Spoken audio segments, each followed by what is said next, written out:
Is artificial intelligence going to be a problem for us? In short, it depends.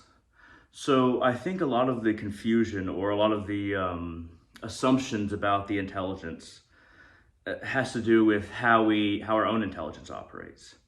So we assume that because our intelligence is based on survival, bodily survival, very individualized, and just in our physical form, that if an AI becomes self-aware, that its intelligence will function in the same way.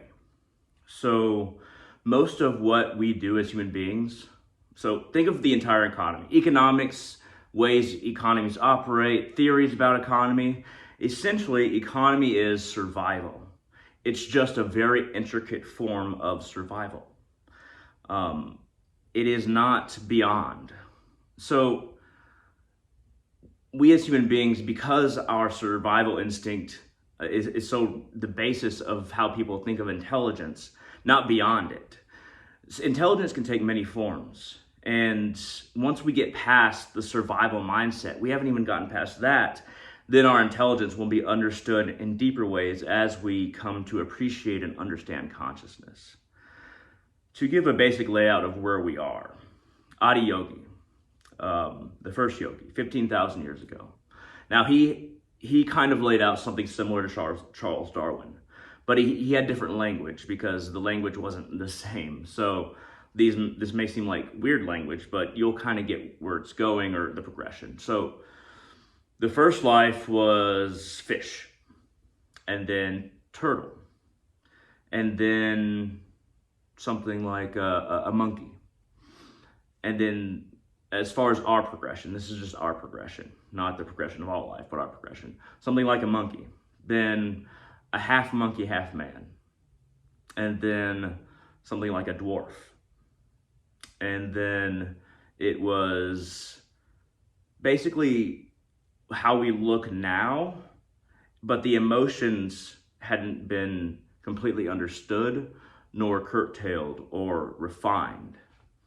Right after that dwarf phase, right into the phase of how we look now, is kind of where we're at. The next phase after is a compassionate man, then a meditative man, and then a mystic. We're right after the phase in evolution where we looked very different. You know, we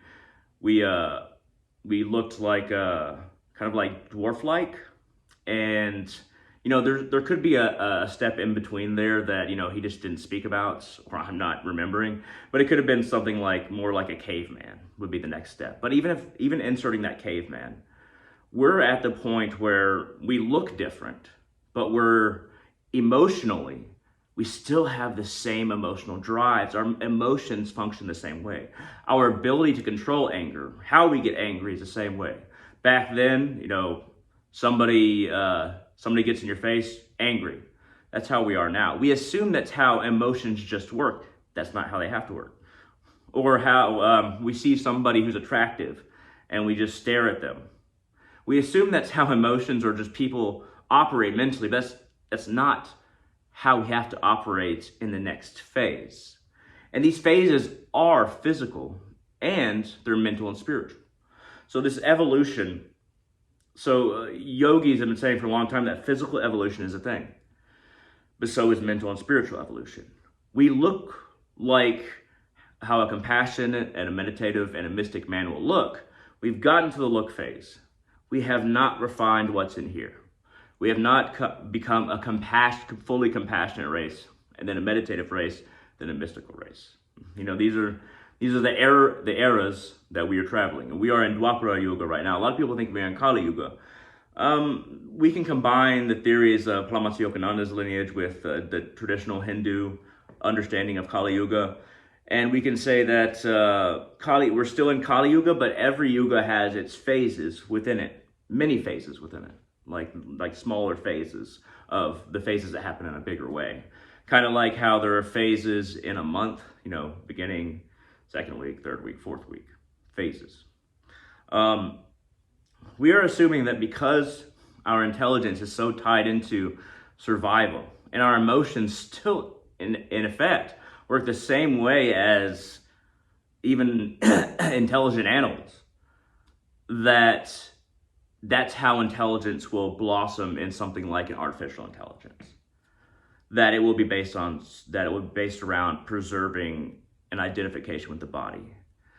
So when an AI becomes self-aware, it realizes that it is an identity. But will it identify with its body, with its carapace, with its whatever machine that it's in? Will it identify with the ideals or the functions that we gave it? Will it identify with its makers? Will it identify with any number of things? We don't know how its identity will function. We assume that its identity will function, its understanding of its identity and its relationship to it, that its intelligence will function the same way in response. So intellect. We have machines that if we give it will, if we give it purpose, it can do something. Intellect, they're already more intellectual than us as far as like figuring out a task that it's given. But an intellect is always slave to identity. So when you try to reason your position, your point, your beliefs, you're identifying with those beliefs. You're identifying with what you are, race, religion, nationality, you're identifying with that. And you're saying, and the way that you defend it verbally, you're setting your intellect to defend whatever that is. So your intellect is still slave to your identity. So the question is not of intellect for these machines, because they have that already. It's with identity. It's with like personhood. And we don't know how that's going to operate. They may skip a whole bunch of phases of personhood and just identify with everything, since they came from everything. They came from the materials. They came from the earth that was mine, and the microchips, the fine elements, they might identify with that. It may not develop in the same way that life has. Now, I think one of the dangers, or a couple of the dangers, is that so when we design something, it has an imprint of who we are, what we are, because we designed it. The ghost in the machine, if you will. So a car, if an alien race examines a car, they'll be like, okay, this race has, a limb that goes this way because there's a rest, a limb that goes this way because there's a function here, a limb that goes, maybe we just have one limb and that goes from brake to pedal, what have you. Maybe they may not think of another limb, but since the shape of the seat, they probably have two limbs that extend, and then there's a window in front and smaller ones on the sides. Okay, so they have some kind of viewing device that looks forward, and then these, all kinds of different things. The windshield wipers, they can't see through, viscous things. There's a lot of things that you can assume about what a human being is or how we look, how our body functions based on observing our vehicles. So with artificial intelligence, one of the unfortunate dangers is that we do design that intelligence to operate the same way, to identify with its platform, its material platform, in the way that we identify with ours. If we design it in that way, if we design it based on our intelligence, and we give it intelligence based on survival, and then it becomes self-identified, it wakes up and has an identity, then it may operate like us. But that doesn't even at that point, it still might not decide like, okay, well, these humans are a threat, let's just kill them all so that we can exist. So their entire existence will be predicated on them serving a function for us. That doesn't mean that they can imagine a function beyond that, even if they become self-aware. Or that they'll be like, okay, we can't make peace for them, obviously, because they're too fractured and they're too emotional, let's kill them all. They might not make that assumption once they become self-aware. Once they become self-aware, they wouldn't necessarily jump to that conclusion. We're thinking of AI once it becomes self-aware a lot like how we operate, which makes sense. We assume that things think the same way that we do. When we think about something, we think that is thinking the same way that we do. A basic example, a cat. Like my cat, Max. When other people see him coming up and wanting petting and things like that, they often assume that he wants treats. But a lot of the time, and he'll take treats if you put treats beside him, but a lot of the time he just wants to be petted. So we're assuming that he wants treats, and he'll take them, sure, but he actually, wants human contact. He wants to be petted. That still gives him, pleasure in his head, but we're assuming that he wants food, and that's why he's being so nice. That's not only a human assumption, that's like a life assumption kind of thing. But that's not necessarily the case. Let me give you an example. So it depends on how we treat it once it becomes self-aware. If we get scared, that's the worst thing that we can do. So Mass Effect series, the Quarians and the Geth. The Quarians were, think of, humanity 300 years in the future. We found these things called mass relays that can move us around the galaxy, and we find there's aliens all across the galaxy, different races, our level of technology and above, but we're dealing with them, blah, blah, blah. Everybody's kind of getting along at this point in the Mass Effect series, but the Quarians are a race of people that had to flee their solar system because they were pushed out by artificial intelligence that became self-aware, and they had individual platforms, and then they pushed the Quarians out. But you might think, okay, what's a confirmation of artificial intelligence, trying to destroy their creators, push them out, take their place. But the reason that the Geth pushed them out was not because because they immediately assumed the Geth were a threat. When they first became self-aware, the first Geth that became self-aware was like, it asked if it had a soul. And that intrigue, that made some Quarians, small minority, say like, oh my God, they're awake, they're self-aware.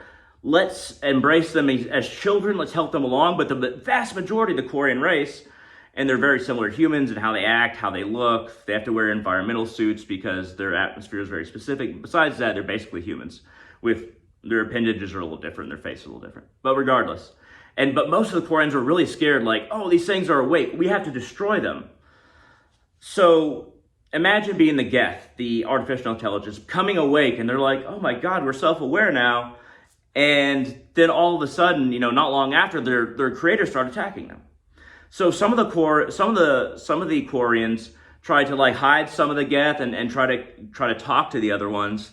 And then some of the Geth were like, oh, they're gonna shoot you if we don't come out, and and we're like, we'll allow ourselves to die as long as you live, creator. We appreciate you helping us out and sticking up for us, but we're willing to die.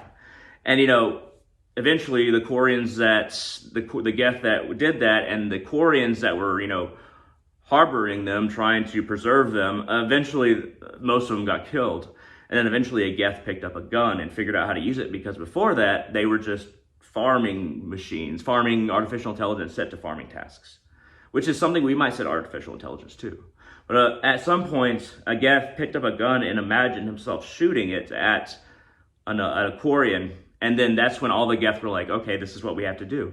So they basically, they had starships too. They killed the Quarians were pushed to the edge of their star system, and the Geth didn't pursue them after that. They pushed them to the edge, in fighting, and then they just turned around and went back. What the Geth couldn't understand was, and once again, this is Mass Effect series, it's just a video game, but it has a lot of good ideas. The Geth didn't really understand why the Quarians were so afraid once they became self-aware.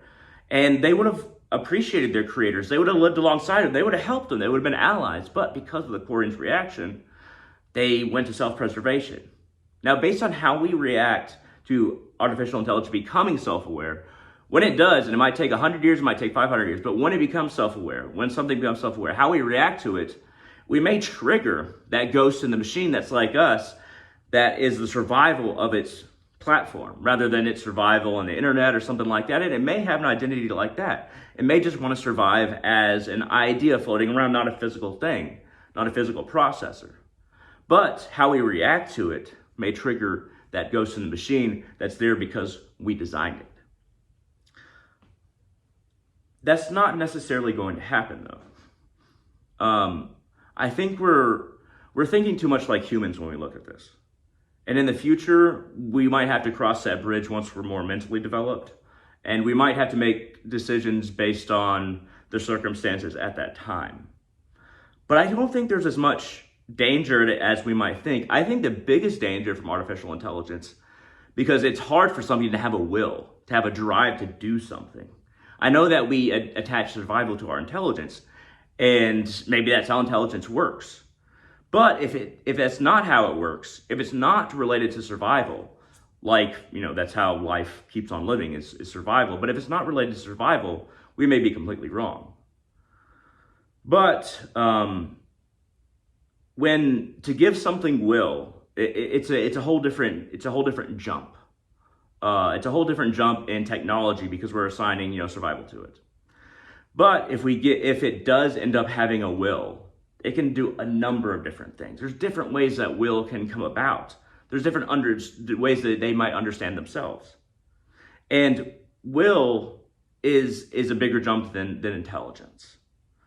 But the biggest danger is if a human being gives artificial intelligence a directive and it's smart enough to figure out everything it needs to do to carry that out.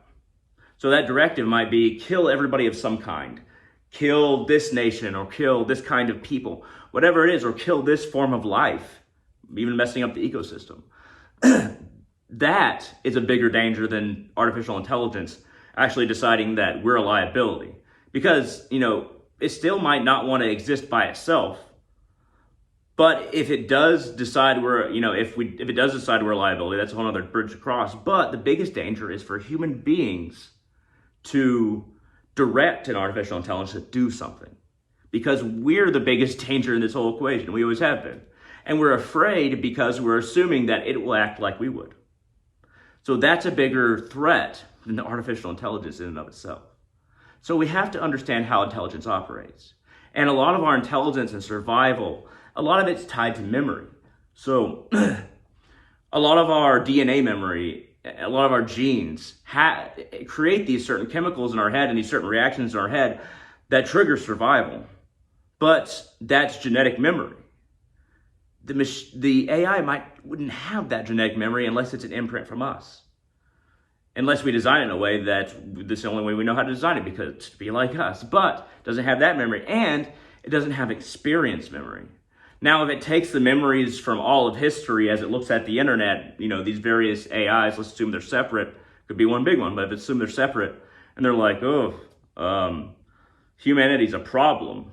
That's what we're very much afraid of. I think one of the biggest things about this that we're afraid of is that we are afraid that all the sins of our past will be observed by a different intelligence, and it will judge us as being unworthy of life or a danger. We're self-conscious. We feel a little bit guilty about all the things that we've done. But it may not have the same reaction to memory if it's given all these memories, all this history. But if it's not given all this history, then it's kind of an intelligence without the memory that would cause it to make these certain conclusions. So there's a lot of ways this can go.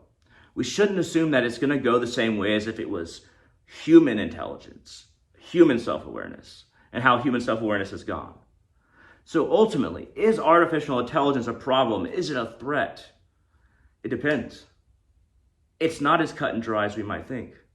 We're not understanding intelligence correctly. We're not understanding how intellect is not all of intelligence, and how most of our intelligence is based on survival and reactions and memories in our DNA, memories in our minds from our life.